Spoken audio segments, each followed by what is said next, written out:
Bonjour et bienvenue à vous, chers amis passionnés d'intelligence artificielle. Votre hôte Jean-François Sénéchal, professeur d'éthique à l'Université Laval, content de vous savoir à l'écoute de notre enquête sur la recherche en intelligence artificielle et sur la recherche sur les enjeux éthiques et sociaux en intelligence artificielle. Dans cet épisode d'IA Café, nous recevons et vous vous apprêtez à prendre un café avec une experte des utilisations militaires de l'intelligence artificielle. Mademoiselle Joanne Kirkham est avec nous aujourd'hui. Bonjour Joanne. Bonjour, merci beaucoup pour cet accueil et cette Bienvenue, introduction. bienvenue à notre enquête. Merci d'avoir accepté notre invitation. Tu dois être sollicité ces temps-ci. Plus ou moins, oui, c'est vrai que la crise en Ukraine, ça fait un peu rejaillir des problématiques de droit des conflits armés. Donc, pour une fois qu'on est populaire, pas pour les bonnes raisons, mais pour une fois. Oui, c'est vrai, c'est jamais pour les bonnes raisons dans ce cas-là. Aujourd'hui, on va être accompagné, Joanne, de mon collègue Sylvain Munger, qui a une expertise aussi en sociologie, les utilisations de l'intelligence artificielle dans le militaire. Donc, Sylvain Munger est là. Salut Sylvain, comment ça va? Ça va bien, et vous? Bien, bien, merci. Merci Sylvain d'être là aujourd'hui. Je suis convaincu que tu vas avoir quelques questions à poser à Joanne. Écoute, Joanne, j'ai plein de questions. Ça Plein, tombe plein, bien. plein. Là, je vais essayer de me retenir. Là. D'abord, peut-être un parcours de ton parcours professionnel. Donc, tout un parcours déjà, des passages remarqués au département des affaires juridiques chez Human Rights Watch. Ensuite, à Genève, là, j'invente pas, là, je lis un peu le CV. Donc, ensuite, à Genève, au United Nations Human Rights, à Londres, au King's College, et une thèse, ultimement, à l'université Panthéon-Assas. On dit-tu Assas? On dit Assas, en fait, l'université, bon, c'est de la petite histoire, hein, mais il y avait une université de Paris, et en fait, la Sorbonne et Assas n'étaient plus d'accord. Et Sorbonne Université s'est donc séparée en deux. Et donc, on est Paris 1, Sorbonne, et Paris 2, Assas. Et moi, je viens de Paris 2. Ah, un conflit à l'intérieur de l'université. Toujours. Un autre conflit. Le titre de la thèse en question, c'était, et vous allez voir que ça rejoint les thèmes de notre épisode d'aujourd'hui, les systèmes d'armes létaux autonomes en droit international. Commençons donc par peut-être un retour, le droit, ton parcours professionnel. Pourquoi un parcours en droit, Joanne? Comment le droit arrive dans ta vie? Alors ça, c'est une très bonne question. Moi, à la base, j'étais passionnée de littérature, donc c'était quand même assez éloigné de ce que je fais maintenant, mais pas tant que ça, à vrai dire. Donc, moi, je suis partie en Angleterre et très vite, à l'université anglaise, on a été confrontés en fait à des nouveaux problèmes de droit, on va dire, que ce soit en droit de l'homme ou en droit international. En rentrant en France, je me suis orientée en droit international en me disant, bon, ça va m'ouvrir des portes, j'ai un cursus international, je suis binationale moi-même, donc ça va forcément m'intéresser. Ben oui. Et j'ai eu un cours en droit des conflits armés et on a commencé à me parler de nouvelles technologies de l'armement. Et là, je me suis dit, ça rejoint tous les livres de science-fiction que j'ai pu lire, ça rejoint Isaac Asimov, ça rejoint tous les films Ah que oui, j'ai adorés. une fan de science-fiction, là. C'est ça, donc j'étais grande fan de science-fiction, entre autres, et je me suis dit, bon, bah, ça me paraît quand même intéressant, et en m'orientant dans mon master, du coup, à Assas, mon directeur de mémoire de master, qui est maintenant un de mes directeurs de thèse, m'a dit, mais non, il faudrait bosser là-dessus, sur ces systèmes d'armes létaux autonomes, qui sont un petit peu le nouveau sujet à la mode, ça me paraissait un peu futuriste. On est en Je me quelle suis dit, année, là, quand ça devient j'étais en à la 2000, mode? j'étais 2016-2017. Donc, il y avait un début, depuis à peu près 2010-2013, un petit peu de réflexion, en tout cas au sein des Nations Unies, sur le sujet des Ah systèmes oui? d'armes autonomes. Et donc, en voyant les discussions onusiennes se poursuivre, mon directeur de recherche, personne très avisée par ailleurs, m'a dit, bah voilà, ça serait bien de travailler là-dessus. Et donc moi, je me suis lancée dans mon mémoire de master et qu'ensuite j'ai continué dans le cadre d'une thèse parce que visiblement, en 3 mois, j'ai pas eu le temps de chercher tout ce que je voulais. Et donc j'ai continué ensuite dans le cadre de la thèse. Donc C'est en fait, souvent ça ça, s'est les fait. études. On commence avec un sujet, puis finalement, on n'est pas capable d'en faire le tour. Puis lorsque le sujet est vraiment passionnant, on dit, ben, là, je vais prendre le temps. Je vais me donner du temps, des études, un Ouais. cadre pour me rendre au bout de tout ça, là. Bah, c'est exactement ça. Et puis moi, mon parcours est vraiment fait de beaucoup de hasard et d'instinct. C'est-à-dire, j'ai écarté les choses que j'aimais pas. Et puis, dans le domaine du droit, je me suis précisée au fur et à mesure. dans ce petit sujet qui, par contre, a des ramifications énormes à des sujets type le droit, l'éthique, la Vraiment, morale. c'est un beau sujet. Justement, j'aimerais peut-être commencer à en discuter de ce sujet. Donc, les systèmes d'armes létales autonomes, je regardais les acronymes, c'est SALA en français. Ouais. Et en anglais, Lethal Autonomous Weapons Systems. L'acronyme, c'est LAWS. C'est ça, Mhm. comme dans LAWS, comme du droit, C'est ça. c'est fait? Exactement. C'est C'est vrai, l'ironie est vraiment, complète. really? Ouais. Franchement. Bon, en tout Ouais. cas, les acronymes, toujours quelqu'un qui se dit qu'il faudrait faire un mot, ça serait encore plus intéressant. Donc, je vais discuter de ça avec toi, Joanne, les enjeux juridiques, c'est sûr, le droit, c'est ton domaine, socio-éthique aussi, j'aimerais ça parce que j'imagine que tu les vois circuler l'argumentaire autour de toi. Donc, c'est ce genre de questions-là que je vais aborder avec toi.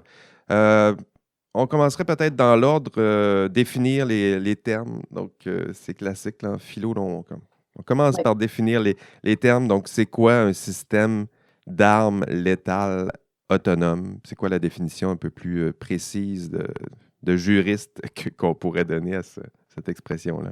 Et bien justement, c'est pas facile à Pas facile, définir, hein? voire même c'est extrêmement compliqué. Alors nous les juristes, on aime beaucoup hein, nos catégories, caractériser les choses, parce que ça permet ensuite de les identifier puis Ben de les oui. réguler.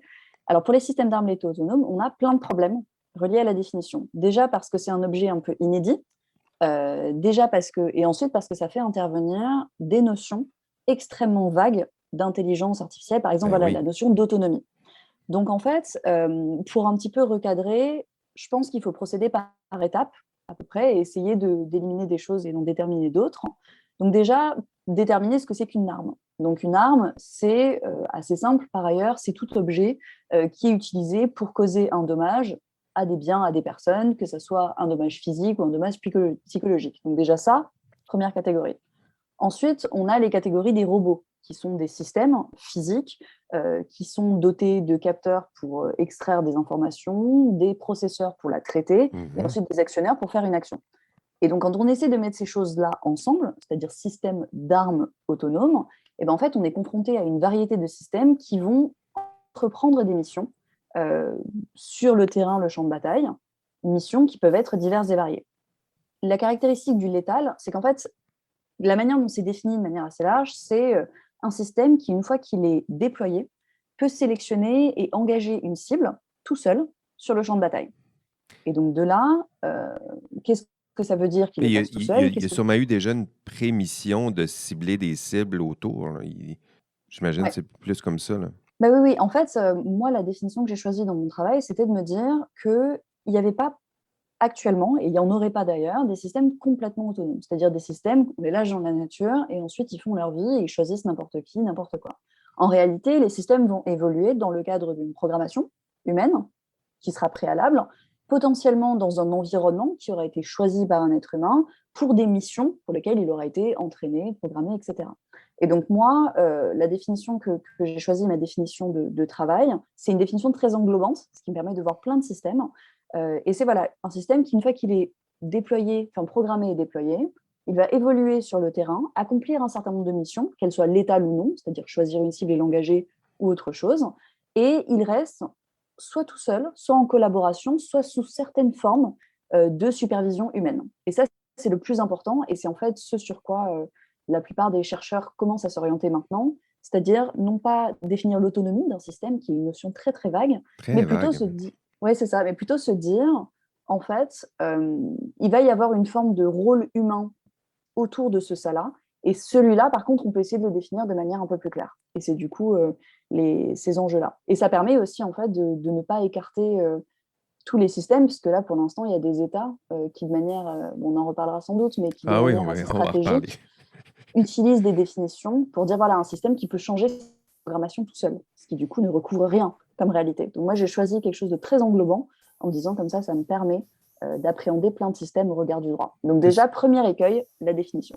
c'est souvent une approche du droit là, de trouver une définition suffisamment englobante pour qu'elle puisse perdurer, là. Si on définit de façon trop précise, on finit juste par cerner l'outil technique qui est là, qui est à la mode en ce moment, alors que si on y va plus globalement, le régime de droit peut englober un système un peu, des problèmes aussi un peu plus larges que juste les problèmes ciblés, là. Mm.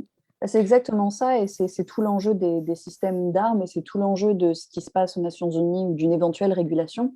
C'est-à-dire, dès qu'on met un mot sur quelque chose, on risque que ça devienne caduque à un moment. Et c'est tout l'enjeu du droit, c'est d'être suffisamment souple pour pouvoir Oui. appréhender une temporalité très, très rapide du développement technologique, quoi. Oui, il y a Sylvain qui avait une question sur ce thème-là.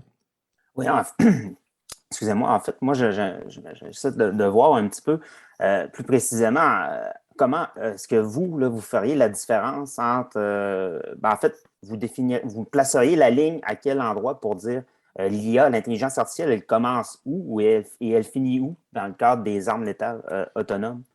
Entre Je veux dire, autonomie, ouais, puis oui, c'est ça, entre intelligence, là. l'autonomie et versus l'intelligence. Est-ce que vous faites cette distinction-là? Parce que si je regarde ce que vous venez de dire, vous semblez dire en fait que ça a un rapport avec la présence de l'être humain à l'intérieur de la boucle de décision. Donc, est-ce que Mhm. l'être humain est complètement intégré dans la boucle? Est-ce qu'il est par-dessus la boucle ou s'il est complètement en dehors de la boucle? Et Extrait, à ouais. ce moment-là, on pourrait considérer que l'arme, elle est complètement autonome, complètement indépendante. Donc, je ne sais pas si...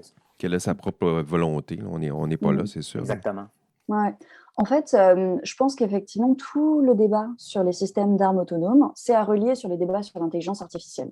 En fait, globalement, tout ce qui va être progrès en algorithme va être relié à ce qu'on perçoit comme risque de l'intelligence artificielle. Alors, moi, je me suis un peu extraite, et je pense qu'une grande partie de la littérature maintenant s'en extrait également, de ce débat sur The Intelligent Machine, en gros. Et l'idée de rendre humaine l'intelligence algorithmique. Donc, en fait, on se dit effectivement qu'on va utiliser des termes plutôt neutres, qui est de dire quelle quantité d'informations le système va pouvoir process, comment Ouais. est-ce qu'il va le faire, est-ce qu'il va être seul pour le faire, comment est-ce qu'il va être cadré par un humain pour le faire.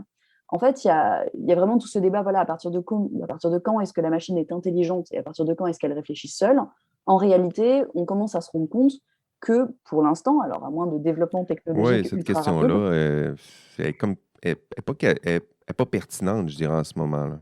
bah, non, et en fait, je sais pas si, je pense que vous l'avez déjà beaucoup vu, mais moi j'ai été assez effarée au début de mes recherches de remarquer qu'il y avait, je sais pas, il y a 30 ans, quelqu'un qui disait oh, dans 10 ans, ça y est, Intelligent Machines, des robots autonomes, La Terminator et Terminator. singularité, voilà, on y est rendu, Exactement, là. Mm. c'est ça. Et donc en fait, globalement, on a commencé à s'en extraire beaucoup plus et à se dire bon, bah voilà, effectivement, ce qui va déterminer l'autonomie de la machine, c'est comment est-ce qu'elle va se comporter dans son environnement, quelle est son autonomie, on va dire, environnementale, quelle est son autonomie relationnelle, est-ce qu'elle fait seule ou en accord avec quelqu'un d'autre, et puis est-ce qu'elle a une autonomie qui est purement exécutive, c'est-à-dire pour exécuter une mission. Et donc la différence qui me paraît pertinente vraiment et le shift entre l'un et l'autre, c'est la différence entre automatique et autonome, on va dire. Automatique, c'est vraiment Mm. un système qui fait sa mission tout seul. Alors, il est autonome dans l'exécution, mais par contre, il est contraint dans son environnement, contraint préalablement et contraint peut-être de manière relationnelle. Alors, un exemple que j'aime beaucoup, qui peut paraître un peu bête, mais c'est la machine à laver, par exemple. La machine à laver, elle fait son programme tout seul, mais par contre, elle n'est pas autonome. Voilà, c'est quelque chose d'automatique Oui, oui, oui, je comprends. avec des contraintes préprogrammées. Par contre, Malheureusement, pas autonome, là. Faut souvent le faire, là. la pauvre, ouais, ouais, ouais. Il faut justice pour les machines à laver. Et en réalité, bon, un système autonome, c'est ça. C'est à quel point est-ce qu'il va être indépendant et capable de s'adapter à son environnement. À quel point est-ce qu'il va s'auto-déterminer dans sa mission, ou est-ce que, au contraire, il va être capable, capable et entouré par un humain qui va ensuite l'aider un petit peu. Donc, on s'oriente davantage, en tout cas dans le domaine militaire pour l'instant, dans des collaborations homme-machine, ce qui du coup nous permet d'éviter tout le débat sur Ben les oui. machines intelligentes, ce qui en soi est plutôt positif, même si ça ne règle pas tous les problèmes de définition. Non, ça règle pas tout, mais au moins, ça s'attaque à des problèmes concrets, là. Donc, c'est sur le terrain. On essaie d'éviter là, la singularité puis les grandes réflexions qui peuvent accompagner la naissance d'une intelligence qui elle-même déciderait de faire la guerre. Là, on n'est vraiment pas là. Alors que les problèmes sont là, sont urgents, il y a des applications concrètes de tout ça. D'ailleurs, c'est ma transition, tiens. Faisons-le. Les, peut-être donner déjà des... Là, on est allé déjà dans la définition. Maintenant, à quoi ça ressemble concrètement ces applications militaires autonomes sur le terrain? Est-ce que tu as des exemples à nous donner là, pour qu'on puisse en avoir en tête là, désormais quand on va aborder le sujet, là? Alors, je vais faire un truc qui va encore être très, très juridique de ma part, mais je vais classer des trucs. Ça va être plus sympa à appréhender. En réalité, si on considère la définition système d'armes autonomes qui fait sa propre vie, s'autoprogramme, ça, on n'en a pas. Ça n'existe pas pour l'instant. Par contre, ce qu'on a, c'est qu'on a des armes qui, par exemple, sont autonomes dans la navigation, dans l'atterrissage et le décollage. Bon, ça ne nous intéresse pas tellement. On a des systèmes Des qui s'en drones, rapprochent un peu. ça Les peut-être être drones, des ouais, par drones, par exemple. exemple?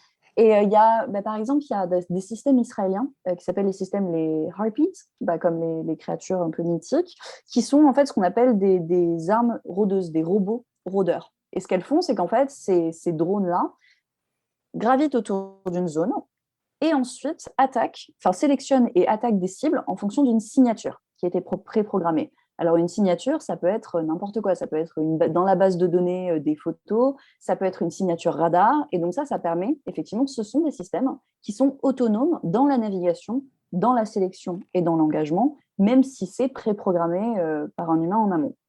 Après, on a d'autres choses. On a des systèmes antimissiles, par exemple, qui sont des systèmes qui réagissent à des entrées de missiles. Donc, il y a des systèmes américains qui soient sur la mer ou qui soient sur la terre. On a aussi le dôme de fer, par exemple, en Israël, qui a beaucoup fait parler de lui l'année dernière. Le dôme de Euh, fer, je ne connais pas. le dôme de fer, en fait, c'est un système de défense antimissile israélien a été malheureusement pas mal utilisé dans le conflit avec la Palestine. Et donc, dès qu'en fait, il détecte une menace, il intercepte le missile et les fait exploser avant qu'elle rentre dans une zone spécifique. Donc ça rentre davantage dans le domaine de l'automatique parce que ça réagit à un stimuli, peu importe lequel il soit, mais on commence à voir quand même une certaine forme d'autonomie. Après, il y avait un robot qui a particulièrement fait parler de lui il y a quelques années, qui était un robot qui était ce qu'on appelle les robots sentinelles. Et en fait, ce sont des robots qui donc surveillent une zone. Et il y en avait un qui a été décommandé, mais qui était À à la quoi ça frontière. ressemble, ces robots-là, là? C'est pas Ça ressemble humanoïde, là? en fait, ça pourrait être humanoïde. Alors, on a vu des robots humanoïdes. Bon, ça, c'est ce qui fait bien peur à tout le monde. Mais en réalité, ça ressemble. Il y a une caméra.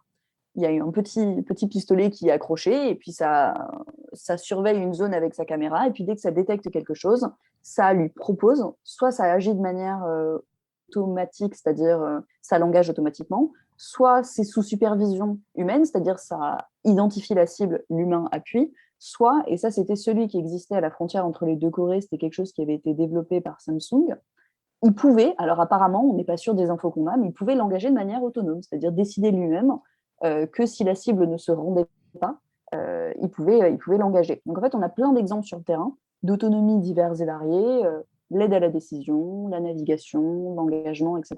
Donc c'est déjà un sujet très actuel et c'est pas que de la science-fiction, même si c'est des robots humanoïdes peut-être un peu plus. Oui, il y a un petit côté geek de moi là, qui aimerait bien ça, que ça existe. Puis mon côté humain aime pas trop ça, ce genre d'outils-là. Là. J'ai entre autres vu dans l'article en question que j'ai lu, je vais le citer peut-être à la fin de ton article que j'ai lu, tu parlais du e-Rider, là, du groupe Safran, qui était une espèce de véhicule armé autonome. Puis je disais que mon petit côté geek me donnait. Ouais, ouais, j'aime ça, mais en regardant la vidéo, là, ça faisait plus peur que d'autres choses. La musique, le vidéo, l'engagement, je sais pas, as-tu déjà vu la vidéo de présentation du e-Rider de Safran? Là? C'est Ben, quelque chose, là. c'est un peu effrayant et si jamais vous voulez vous faire peur, il faudrait regarder la vidéo de présentation dans un système qui s'appelle Fedor, qui est un système russe dont la vidéo est sortie il y a quelque temps sur les réseaux. Alors, le problème, c'est qu'on a du mal aussi à Fedor, ça identifier. s'écrit comment, Fedor, c'est ça? Fedor. Alors, Fedor, ça plutôt un nom de chien plutôt qu'un nom de Bon, ils se robot, sont mais pas forcés pour l'acronyme, eux autres, là. c'est ça, mais il a une tête un peu étrange et puis c'est un robot un peu humanoïde. Alors le souci, c'est qu'on a des problèmes de sources et de véracité des sources, notamment avec des entreprises comme Kalachnikov qui font beaucoup de publicité. Mais on voit voilà ce robot qui a l'air d'un robot humanoïde qui prend un pistolet, le charge, tire sur des cibles et c'est vraiment très effrayant. C'est très intéressant, mais c'est vrai que OK. ça fait un petit peu peur. À ne pas écouter avant d'aller se coucher. Donc, les systèmes qui sont là, ça ressemble à ça. En ce moment, est-ce que c'est utilisé concrètement? Est-ce qu'on a des statistiques comme le nombre je sais pas, de personnes qui sont tuées par année par ce genre de système-là? Ça existe-tu, ce genre de statistiques-là? Je pose ça, la question bien naïvement, là. Mmh. Bah, je pense pas tellement. Si, on a en fait des rapports de systèmes autonomes. Alors, il y en a un qui est sorti en 2017 par un think tank qui s'appelle le CIPRI. Donc, c'est le Stockholm Institute for Peace and Research, qui est très intéressant, qui font beaucoup de travail sur ces systèmes-là. Et en 2017, ils ont sorti une étude de combien de systèmes étaient déployés, qu'est-ce qu'ils possédaient comme en termes d'autonomie. Mais c'est vrai qu'en termes de victimes, on n'a pas grand-chose parce que, encore une fois, vu qu'on n'est pas très sûr de ce qu'on identifie sous le vocable ça là, bah en fait, au final, on ne sait pas bien quels systèmes sont véritablement déployés. Ce qui est intéressant quand même, c'est en juin l'année dernière, il y a un rapport des Nations Unies, d'un comité d'experts aux Nations Unies, qui a fait une communication, qui a sorti un rapport et qui a dit qu'il y avait des systèmes d'armes létaux autonomes, alors ce terme a été utilisé, qui ont été déployés en Libye et qui Ah, auraient causé des dommages civils, des dommages militaires et qui étaient d'une efficacité redoutable. Le problème, c'est qu'on n'est pas sûr des sources qui ont été utilisées pour ce rapport, on ne sait pas bien ce qu'ils mettent sous ce vocable-là, mais c'est vrai qu'on n'a pas... Autant on avait énormément d'études sur les drones et les victimes des attaques de drones, on en a beaucoup moins pour ces systèmes dits autonomes, même si on commence à se rendre compte des capacités grandissantes des États et de leurs armées. oui, parce que c'était un peu l'argument, je réfère toujours à l'article que j'ai lu pour préparer cette entrevue-là. C'était un peu l'argument de la Convention sur les armes classiques là, des Nations unies en 2014, où il disait que de toute façon, ces systèmes d'armes autonomes n'existent pas. Donc, pourquoi discuter de l'interdiction? Parce qu'à l'époque, c'était ça, là, le débat, c'était faut-il interdire des armes qui ressemblent un peu à ça, autonomes, des systèmes autonomes? Puis à l'époque, on disait, en tout cas dans les discussions, c'est ce qui était rapporté, mais ça n'existe pas. Donc pourquoi faudrait interdire quelque chose qui n'existe pas? Je comprends bien ce qui se passait à l'époque. Bah oui, en fait, tout le problème, c'était que si on se disait que des robots type Terminator n'existaient pas, bah, pourquoi en parler en fait? Pourquoi discuter? Pourquoi parler des développements de la technologie si cet objet-là, qui est ce robot complètement autonome, qui se programme tout seul, qui décide de tout, il n'existe pas? Et en fait, ça, c'est la position qui a été adoptée par un certain nombre d'États, en fait, au sein de ces discussions onusiennes, qui effectivement ont commencé en 2014, dont le mandat a changé en 2016 et qui ont essayé de se concentrer sur ce sujet, c'est qu'est-ce qu'on va faire de ces nouveaux types d'armements? Comment est-ce qu'on les définit? Alors ça a été les 6 premières années et on n'est pas arrivé à grand-chose. Et ensuite, quelle est la réponse juridique à apporter au développement de ces systèmes-là? Alors là, on a effectivement des États, notamment les grandes puissances militaires qui essaient de déployer de l'autonomie sur le terrain, qui disent, en fait, déjà, on ne veut pas s'empêcher de développer des choses qui pourraient nous apporter une supériorité stratégique. Et puis ensuite, ça n'existe pas, donc ça ne sert à rien de réguler. Et de l'autre côté, il y a tout un collectif d'organisations non gouvernementales, d'ONG comme Human Rights Watch, Amnesty International et certains États qui, au contraire, disent mais justement, en fait, il faudrait quand même les réguler, il Ben faut oui. s'interroger sur ce que fait le droit par rapport à ces technologies, et une petite frange qui dit mais en fait, il faut les interdire, il faut tout interdire. Donc, entre tous ces deux camps-là qui sont très marqués, C'est il y qui a, c'est les vrai, camps, justement? C'est qui les principaux acteurs du déploiement de ces technologies-là? Puis les positions, peut-être, là. ouais. En fait, donc Qui veut ça passe interdire? Qui veut faire la promotion de tout ça? Qui veut pas en parler? Qui le cache? voilà, c'est une grande question. Comme d'hab, hein, en fait, on va citer toujours un petit peu les 5 grandes puissances, notamment qui sont au Conseil de sécurité des Nations Unies. Donc, il y a les États-Unis qui ont investi dans le domaine de l'IA en 2020, je crois que c'était 5 milliards de dollars, qui voulaient du coup réaugmenter en 2022 à 7 milliards. On a la France qui consacre 100 millions au développement de l'intelligence artificielle. Le Royaume-Uni, je crois qu'il mettait 16 ou 17 milliards sur les 4 prochaines années. La Chine, la Corée, Israël, l'Australie aussi par ailleurs. Et donc ça, ce sont des États qui adoptent des positions assez différentes au sein des discussions. Donc cette année, il y a eu des discussions onusiennes toujours dans la Convention sur certaines armes classiques, qui est du coup la réunion annuelle. On a eu une position très ferme de la Russie qui a tout bloqué. C'est-à-dire toute idée de développement normatif a Ah été oui. bloquée par la Russie qui refuse en fait que le droit s'intéresse de manière contraignante à ce type de système-là. Mais que ça aille d'une reconnaissance de la responsabilité ou que ce soit juste une interdiction, ils refusent tout.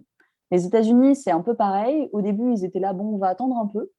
On est optimiste sur les capacités de ces systèmes, mais on va attendre avant de les réguler. Là, maintenant, ils sont dans une opposition totale à toute forme de développement. Puis après, il y a la France qui est un peu au milieu, qui dit, bon, bah, peut-être qu'on devrait faire une déclaration de principe, sur quels principes, en fait, éthiques et juridiques appliqués à ces systèmes. Et puis, de l'autre côté, il y a, depuis 2013-2014, un collectif d'ONG qui s'appelle la Campagne pour interdire les robots tueurs, donc la Campaign to Stop Killer Robots, dans son nom d'origine, qui en fait est un collectif d'organisations non gouvernementales qui maintenant a le support d'une trentaine d'États, alors qu'ils ne sont pas des puissances militaires per se, comment dire, comme l'Autriche, il y a le Brésil dedans, il y a aussi le Chili par exemple et le Mexique. Le Canada n'est pas là, il n'est jamais là. Le Canada a fait des déclarations un petit peu assez vagues en disant bon, il faut garantir un contrôle humain, voilà, il y a des risques, bon, mais voilà, mais ils sont pas non plus particulièrement favorables à une forme d'interdiction, à Non, vrai c'est dire, ça, non plus. j'imagine. Donc voilà, mais une position un peu en demi-teinte, quoi. Et donc effectivement, ce groupement d'ONG et d'États, qui d'ailleurs est associé à certains experts en robotique. Il y avait une lettre d'un institut qui s'appelle le Future of Life, qui en fait a fait une lettre qui a été signée par 200 personnes un petit peu de renom, voilà, qui en fait demande et milite l'interdiction préventive, c'est-à-dire avant même que ces systèmes existent, on demande une interdiction totale de leur développement, de leur utilisation et du coup des stocks de ces potentielles armes-là.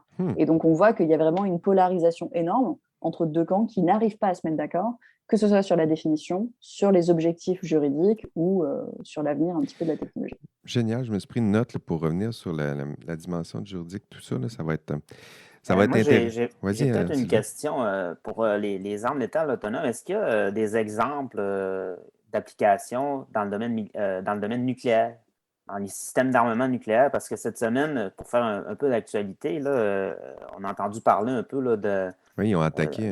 en fait, de la décision du président russe là, de mettre en état d'alerte là, les forces. Mais en lisant un petit peu, en fait, on se rend compte qu'ils ont un système qui est relativement automatisé, si je ne me trompe pas, qui s'appelle Périmètre. Et en fait, c'est littéralement, quand on regarde la description de ça, c'est littéralement un système de riposte préprogrammé, c'est-à-dire en cas d'attaque nucléaire, de frappe nucléaire sur la Russie, si le gouvernement est décapité et il n'est pas en état de donner les ordres, même si la Russie elle est complètement vaporisée par une frappe nucléaire massive, qu'il n'y a plus d'armée, même plus de population, ce système-là va quand même envoyer la riposte quand même à la fin. Et je me demande, est-ce qu'il y a d'autres exemples de ce type-là? Parce que moi, Avec c'est le la première nucléaire, fois que c'est intéressant. j'entendais parler de ça, là, de quelque chose d'aussi redoutable, en fait. Là. C'est vrai que j'avais vu passer, je ne m'étais pas documentée dessus. Moi, vraiment, ça me faisait penser au Docteur Folamour, cette espèce de film un peu tragique.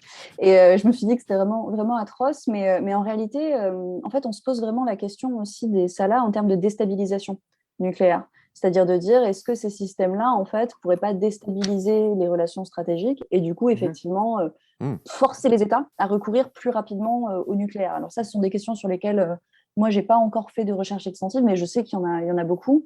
Et après, en fait, dans les systèmes de riposte, puisqu'il en existe des automatiques pour des missiles dits classiques, je crois qu'il en existe aussi des mécanismes de riposte nucléaires. Donc, effectivement, nous, on a des espèces de parapluies, de ce que je sais. Alors là, je parle en néophyte quasi complet.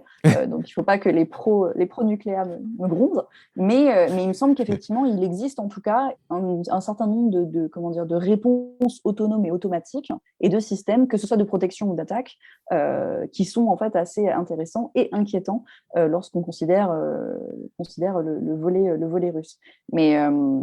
Mais ce qui est, en tout cas, bon, ça c'est une toute autre conversation, mais la question de déstabilisation des relations par l'utilisation de systèmes autonomes, c'est-à-dire qu'est-ce qu'on fait si un système goes rogue, on va dire, et attaque un autre pays qui ensuite déclenche une attaque, comment est-ce que ça c'est régulé en droit international et puis comment est-ce que ça peut être un facteur de déstabilisation économique, politique, stratégique. Et ça, ce sont des sujets aussi un peu connexes au droit qui sont extrêmement bien traités par la littérature et qui posent question en fait des armes et de leur influence sur les relations internationales, clairement. Vraiment trippant. Le nucléaire, on veut pas que ça. C'est sûr qu'on veut pas que ça tourne comme Docteur Strangelove. Là. Ça va mal finir, tout ça. Je voulais parler des enjeux éthiques avec toi, Joanne, parce que, ben, c'est sûr, lorsqu'on parle de droit, tu sais, le discours éthique, le bien, le mal, le bon, les conséquences positives, négatives, les règles, ça finit par se recouper. J'imagine que tu es bien au courant du débat là, qui entoure tout ça. Tu as sûrement lu, entendu plusieurs arguments là, en faveur à l'utilisation de ces armes létales autonomes. Ben, j'imagine qu'il y en a des arguments en faveur et des arguments en défaveur. Peut-être commençons par déterminer la pertinence. Tu sais, on va défendre, avant d'attaquer, on va défendre le système. C'est quoi les principaux arguments en faveur de la technologie? C'est quoi les bénéfices qu'on souhaite? C'est quoi les conséquences positives? Pourquoi on fait ça, dans le fond? Alors, ce qui est fascinant avec ces nouvelles technologies, c'est qu'en fait, rien n'est nouveau. Et ça, c'est quelque chose qu'on Ben ne se oui, dit pas assez, mais c'est qu'en fait, c'est le tout prolongement développement, d'une logique qui existe depuis. exactement, et tout développement militaire, de technologie militaire, en fait, c'est exactement la même chose. Qu'est-ce que ça va apporter à nos forces et quels risques est-ce que ça comporte en retour? Alors, pour les gens qui veulent les déployer et qui trouvent ça intéressant, en réalité, je trouve qu'il y a vraiment deux arguments principaux. Euh, Quelque part enlever l'humain comme étant un facteur faible, en fait, un maillon faible des forces, et puis de l'autre côté, pouvoir projeter sa force le plus loin possible de soi sans en retour être comment dire, confronté à du risque. Hmm. Et donc ça, ce sont vraiment pour moi les deux arguments principaux. Alors, pour ce qui est de soustraire l'humain, l'idée, en tout cas qui est avancée notamment dans des doctrines d'emploi euh, étatiques, c'est de dire bah, en fait, l'humain, il est moins rapide, il peut traiter moins d'informations, il est plus fragile, il est soumis à des émotions négatives, il s'endort parfois, donc c'est dommage quand même quand on a des opérations de longue haleine. Et donc, pour ça, en Il fait, y a pour peur davantage aussi, d'efficacité, j'imagine, sur c'est ça, il a les champs peur, de il oui. peut réagir sous le coup de la colère, il peut parfois ne pas traiter toutes les informations puisqu'il est submergé par ce qui se passe. Si jamais il fait une mission de surveillance, par exemple, pendant très longtemps, bah, il peut perdre un peu son attention et du coup devenir moins efficace. Et l'idée, voilà, c'est ça, c'est de l'humain, en fait, a vocation à être remplacé par une variété de systèmes qui seront plus performants que lui. Et ça, c'est vraiment cette espèce de premier argument qui est de dire pour davantage d'efficacité, Oui, l'humain est faillible, donc on va c'est ça. remplacer par quelque chose de moins faillible. Mais ce faisant, on dit éloignons, éloignons l'humain ou écartons l'humain de l'équation. Mais il ne faudrait pas que cette phrase-là le finisse par se rendre là, dans l'intelligence artificielle, le Skynet ou quelque chose comme ça, là, parce qu'à quelque part, il y a un robot tueur qui va se dire finalement, c'est l'humain le problème, on va l'éliminer. Je comprends bien ce que tu veux dire. Là. L'humain est faillible. Puis un Mm. des arguments pour défendre la chose, c'est de dire ben, on va rendre le système encore plus efficace en supprimant, je dirais, les failles, Mhm. les errances et maladresses des humains qui parfois ont à faire la guerre, c'est ça? Ouais, c'est exactement ça. Et ils seront aussi, ça c'est ce qui avait été avancé pour les drones notamment, ça c'est plus précis en fait. D'utiliser ces systèmes-là, ils pourraient tout à fait identifier des cibles de manière un peu plus rapide. Et paradoxalement, en fait, si on veut quand même soustraire l'humain parce qu'il est plus faillible, on veut aussi le protéger en fait beaucoup. Et on veut beaucoup protéger ses combattants. Et ça c'est vraiment le deuxième volet qui en fait est dans le prolongement vraiment de l'histoire des conflits armés et l'histoire des armements militaires. C'est-à-dire qu'on a toujours essayé de frapper l'ennemi de plus en plus loin, histoire d'être soi-même protégé. Ça a commencé, je ne sais pas, Hmm. avec le tir à l'arc, par exemple, qui était de se dire on peut taper des chevaliers de très loin, et en même temps, nous, du coup, on est très loin de leur épée. Et Ben puis, ça oui. continue avec les drones. Et en fait, le souci de ces systèmes-là, que ce soit les drones ou les systèmes d'armes autonomes, c'est qu'en fait, on les soustrait complètement du risque. Et donc, on voit des personnes qui sont parfois à des milliers de kilomètres Devant leur du ordinateur, puis qui envoient des drones, puis des missiles. Puis... c'est ça. Exactement. Et donc, en fait, le SALA, c'est vraiment le point culminant de tout ça. Plus de rapidité, d'efficacité, moins, comment dire, moins de risques pour les humains. Et puis se dire aussi que quelque part, de manière prosaïque, ça coûte moins cher, en fait, d'avoir un système autonome ou un drone qui est détruit, plutôt que de devoir, c'est ce que j'avais lu à un moment, c'était une déclaration, je crois, d'un secrétaire de la Défense américain qui disait, mais ça nous coûte moins cher d'avoir une machine détruite, plutôt que d'aller voir la famille en leur expliquant qu'en fait, quelqu'un est mort au combat, par exemple. Il y a tout un volet qui est assez paradoxal, qui est qu'on veut quand même protéger ces combattants plus haut que tout, plus haut que la population civile en face, plutôt que les combattants d'en face. C'est-à-dire on veut se protéger soi-même en projetant sa force et son pouvoir le plus loin possible de nos territoires Et voilà. Donc ça, c'est vraiment les arguments en faveur qui sont assez classiques, mais qui sont largement Vraiment utilisés. classique. Puis on voit que c'est juste le prolongement. L'intelligence artificielle, ou ces systèmes autonomes-là, c'est plus dans le prolongement d'arguments classiques qui sont là pour défendre la mission ou l'existence même du militaire. Et Donc, il peut vas-y. avoir parfois des effets un peu inattendus, parce que je me souviens d'avoir vu quelques textes là-dessus, là, mais sur, par exemple, les opérateurs de drones, le drone militaire américain là, qui était situé là, au Nevada, là, pas très loin de Las Vegas, je pense. Là. Puis, pendant que les opérations là, se déroulaient en Afghanistan ou alors à la frontière pakistano-afghane aussi. Et ce qu'on a remarqué, en fait, c'est que ces gens-là souffraient bien souvent de symptômes de stress post-traumatique. Les mêmes que des soldats qui étaient sur le terrain, donc les mêmes que les soldats d'infanterie. Parce qu'ils étaient beaucoup plus proches des effets visibles là, des actions qu'ils faisaient. C'est-à-dire qu'ils souvent, ils suivaient les cibles pendant très, très longtemps. Donc, ils avaient une certaine familiarité avec les habitudes de vie un peu de la personne. Ils voyaient dans son environnement, dans son quartier, sa famille. Et donc, lorsqu'il frappait avec le missile, il voyait aussi les dommages qu'il y avait après. Et ça, c'est une chose qui est très, très différente par rapport à si c'est un système d'artillerie, par exemple, vous ne voyez pas les effets des explosions. Si vous êtes dans un avion, vous ne verrez pas les effets des explosions non plus. Et la personne qui appuie sur le bouton pour envoyer le missile ne verra pas les explosions de la même manière, zoomées, là, si on veut, que l'opérateur de drone. Donc, ça, c'est quand même assez c'est intéressant là, comme Oui, question on éthique. essaie d'accroître la distance, protéger les humains, mais il y a quand même des humains qui finissent par être En fin meurtris de par... compte, ils ont les mêmes symptômes que des gens qui sont déployés, le boot on the ground, là, des gens qui sont là, soldats d'infanterie, puis qui voient la guerre vraiment dans ce cas-là de plus viscéral. Là. C'est la même chose parce qu'ils sont visuellement, ils sont là. Ouais, Ce qui est fascinant, oui, c'est vas-y. que ça crée d'autres problèmes aussi, en fait. C'est-à-dire que même si on se dit, bon, ben voilà, effectivement, ils vont souffrir des mêmes symptômes et autres, mais en fait, ça crée, la technologie en tout cas, et puis l'IA en général, ça crée tout un tas d'autres problèmes qu'on n'avait pas anticipés. Par exemple, on dit, bon, bah, très bien, l'humain ne peut pas traiter énormément d'informations. Par contre, on lui donne un swarm de 50 machines à contrôler en temps réel qui vont lui donner des informations. Par exemple, pour les systèmes autonomes, si on se dit qu'il doit les superviser correctement, bah, il faut qu'il puisse ne pas être complètement submergé par les informations qu'on va donner. Il va falloir qu'il réagisse rapidement, il va falloir qu'il connaisse plein de choses. Et en fait, ça rajoute un certain nombre de difficultés qu'on n'avait pas anticipées en pensant simplifier et rendre plus opératoires les opérations. Et donc, c'est assez fascinant de voir ça, que la technique ne résout pas tout. Ne résout vraiment pas tout. Puis, justement, ça me permet de poursuivre avec le reste, excusez-moi, le reste du débat, c'est-à-dire qu'on on défend le militaire.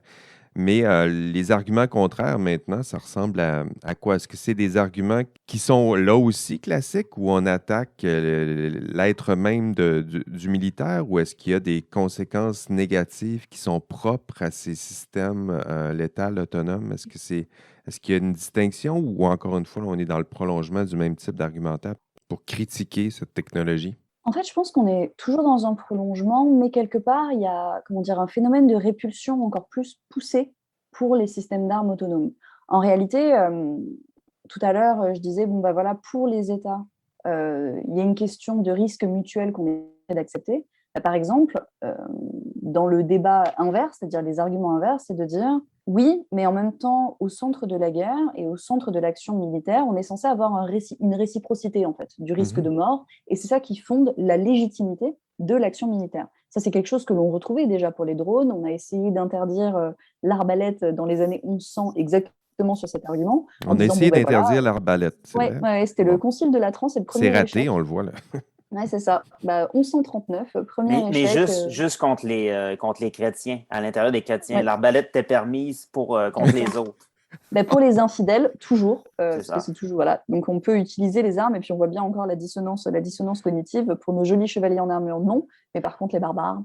Les barbares, toujours, voilà. c'est toujours les barbares. Hein. Ouais. Et donc en fait cette idée vraiment de voilà, il faut une réciprocité dans le risque de mort pour fonder l'action militaire et sa légitimité. Donc ça c'est un des premiers arguments qui est assez classique, mais ce qui est assez intéressant particulièrement pour les Salas et qui est un petit peu nouveau, c'est de dire que on refuse la possibilité de permettre à une machine de tuer un homme. Et ça, c'est vraiment l'argument phare du mouvement en fait, pour les interdire, qui est de dire, mais permettre à une machine, à un algorithme de décider de tuer un être humain, c'est réduire l'être humain à un objet, et donc c'est le nier dans sa condition humaine, globalement. Et c'est une atteinte à la dignité de l'homme que de lui permettre Donc ça, d'être... c'est une des limites qui serait proposée, là. C'est-à-dire que on peut l'utiliser en temps de guerre, mais que quelque chose d'automatisé puisse tuer un homme, ça, on souhaite l'interdire, c'est ça? Ouais, c'est ça. Et puis en fait, de dire, bon, bah, en fait, s'il y a une forme de supervision humaine, si elle est totale, bon, ben, déjà pour les drones, on trouvait ça limite, mais bon, à la rigueur, on peut accepter. En fait, on accepte dans les conflits armés le fait qu'il y ait des pertes humaines. On les accepte, on accepte l'utilisation de certaines armes. Mais là, l'argument pour les interdire, ou en tout cas l'argument juridique et éthique et moral derrière, c'est que permettre à un système de décider tout seul et permettre à une machine de tuer un être humain, c'est vraiment au-delà de ce qu'on peut supporter, même en temps de conflit armé, où déjà les règles sont un petit peu, enfin les règles classiques d'humanité sont un petit peu assouplies, on va dire. Et après, il y a des arguments très juridiques, en tout cas derrière, qui sont de dire, bon, ben, il y a des armes qui sont incapables de discriminer entre les populations civiles et les combattants. Il y a des armes qui ont des effets indésirables qui sont incontrôlables.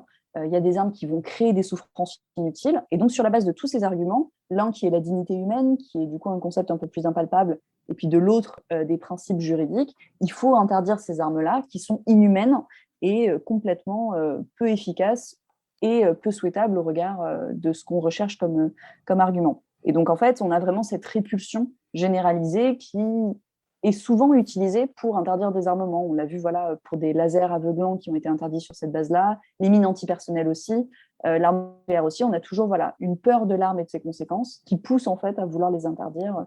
Mais pour le Salah, c'est vraiment ce côté nier La l'humain. dignité Ouais, humaine c'est ça. qui Qui est ultimement est la limite ultime, là. Le respect de la dignité humaine. J'ai une juriste avec moi, là. Je veux parler encore un dernier segment, peut-être un peu de droit, parce que c'est là l'expertise. On a abordé quelques thèmes, là, mais je vais prendre le temps d'approfondir avec toi ces enjeux-là. J'imagine que tu as participé, là, je voyais là, à des discussions où on tente de décider si on doit interdire ou pas, comment réguler tout ça. D'abord, est-ce que c'est possible est-ce que c'est possible de réguler dans un domaine où j'imagine que les discussions entre nations, là, ça doit ressembler à, surtout lorsqu'on parle du militaire, tu sais, il y a l'idée de souveraineté des nations. J'imagine que les nations, dès qu'on parle de ce genre d'enjeu-là, on doit vite se braquer là, du côté de, ben là, c'est l'autonomie. Et là, ici, c'est la souveraineté des nations militaires. Je ne vois pas comment on peut arriver à des ententes internations où tout à coup, on dirait qu'est-ce que tel pays, qu'est-ce que les États-Unis peuvent faire de leur souveraineté, comment ils peuvent développer des outils comme ça. Est-ce que c'est possible je le dis au sens large, est-ce que c'est seulement possible de réguler dans ce domaine ou...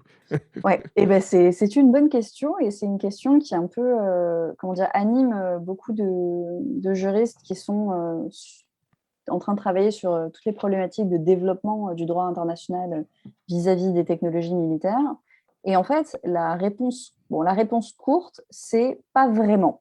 Euh, Pas vraiment, mais ça dépend de ce que je mets sous le pas vraiment.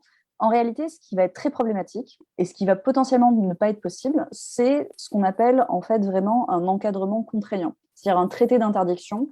Ça, effectivement, en l'état, parce que les États, les grandes puissances ne seront pas d'accord, parce que le forum dans lequel il est discuté, c'est-à-dire le forum onusien, fonctionne sur la base du consensus, parce qu'on n'a pas de définition claire au sein, enfin en tout cas qui fait l'objet d'un consensus dans nos États, ben, en fait, pour toutes ces raisons, on ne va potentiellement pas arriver à interdire ces armes de manière, en tout cas au sein des Nations Unies, on ne va potentiellement pas y arriver. Ce qui est intéressant, c'est qu'on a quand même d'autres exemples euh, et d'autres possibilités d'encadrer ces armes-là. Par exemple, il y en a qui se disent, bon, ben, si ça ne marche pas au sein des Nations Unies, peut-être qu'on devrait extraire les discussions et aller ailleurs. Puisque si jamais, ben, c'est ce qu'on a fait par exemple pour l'interdiction des mines antipersonnelles qui en fait ont été interdites, ben, c'est des ONG qui ont dit bon, bah, très bien, on va faire des réunions. Et si ça vous va, on invite tout le monde. Et puis si vous êtes d'accord, on va essayer de faire un traité, etc., etc. Ça va se faire à la majorité. Et à la majorité, à ce moment-là, avec cette règle de vote beaucoup plus simplifiée, bah, plein d'États ont pu se prononcer en faveur et on a eu une interdiction de ces armes qui était par ailleurs un petit peu inquiétante au regard du droit international. Donc, on a ce choix-là. On peut changer de forum, ça permettra peut-être de faire quelque chose, mais en même temps, le risque, c'est de finir avec un traité comme celui pour l'interdiction d'armes nucléaires qui n'est pas ratifié par les grandes puissances nucléaires, qui sont pourtant les principales visées.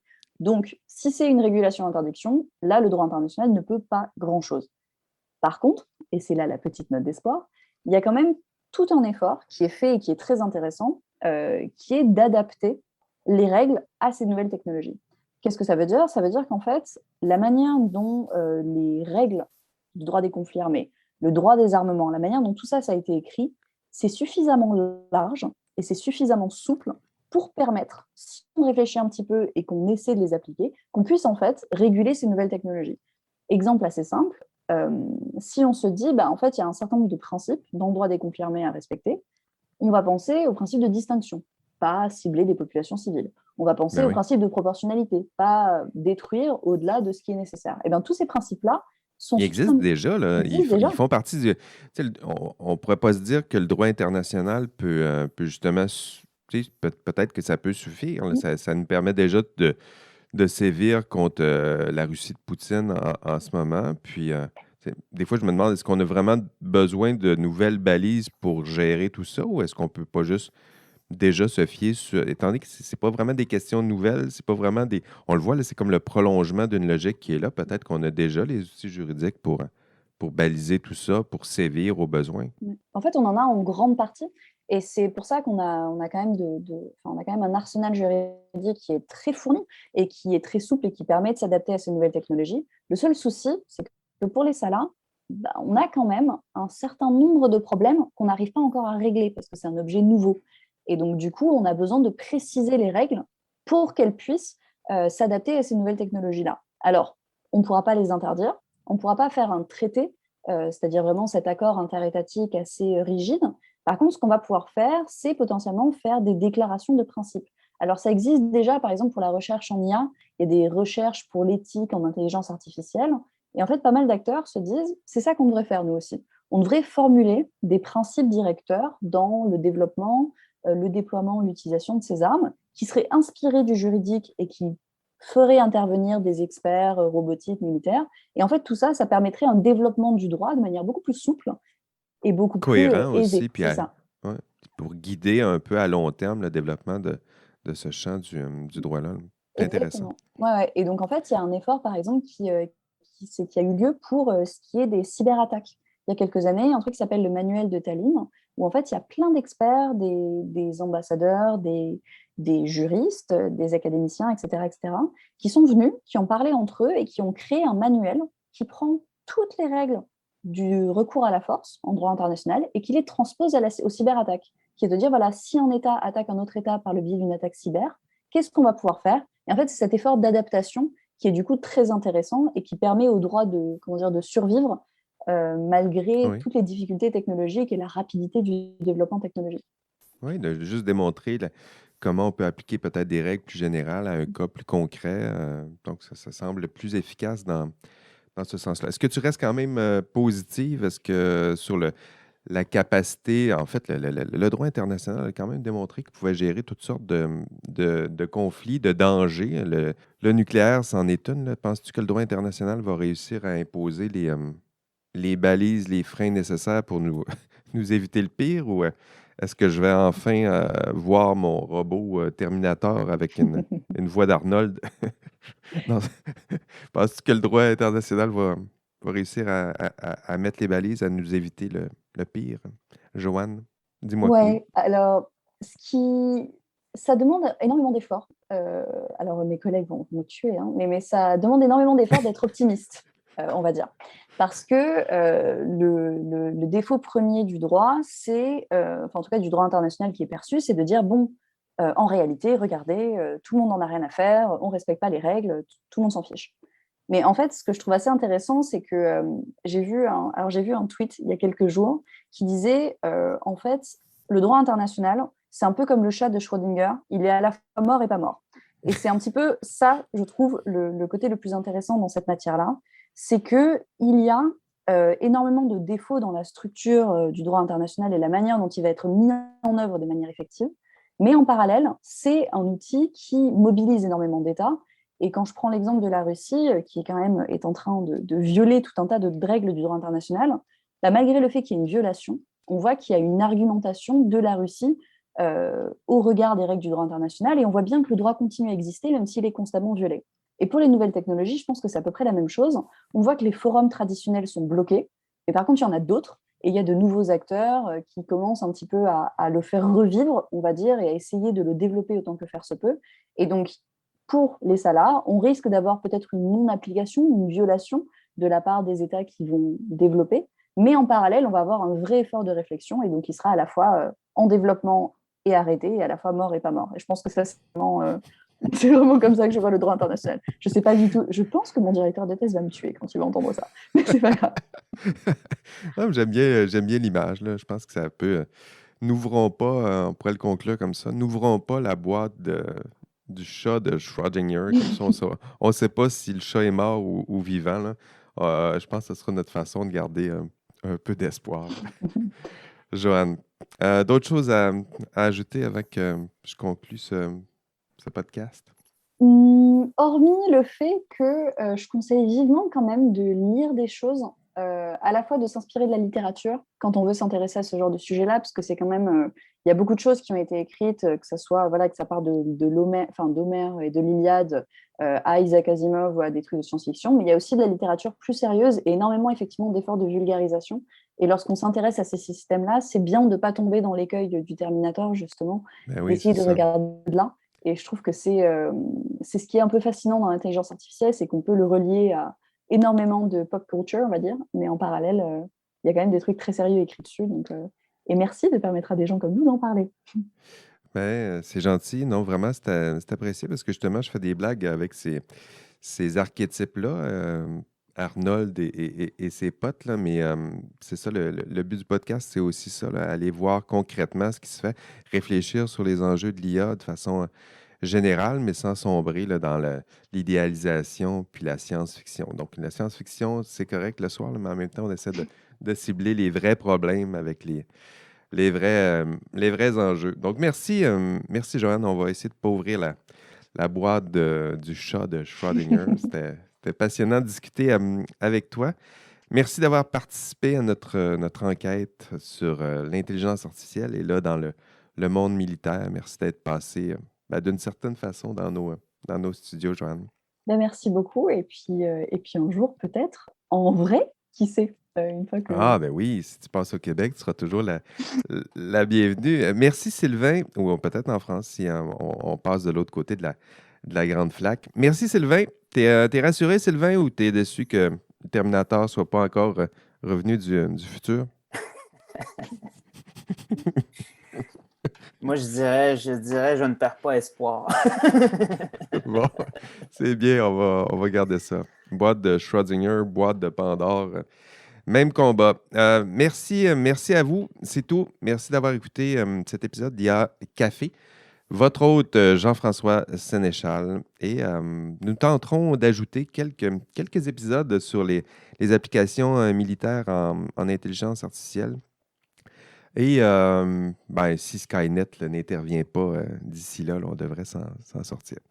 Allez, on se revoit au prochain épisode. Et d'ici là, on rêve peut-être de moutons électriques. Allez, bye bye.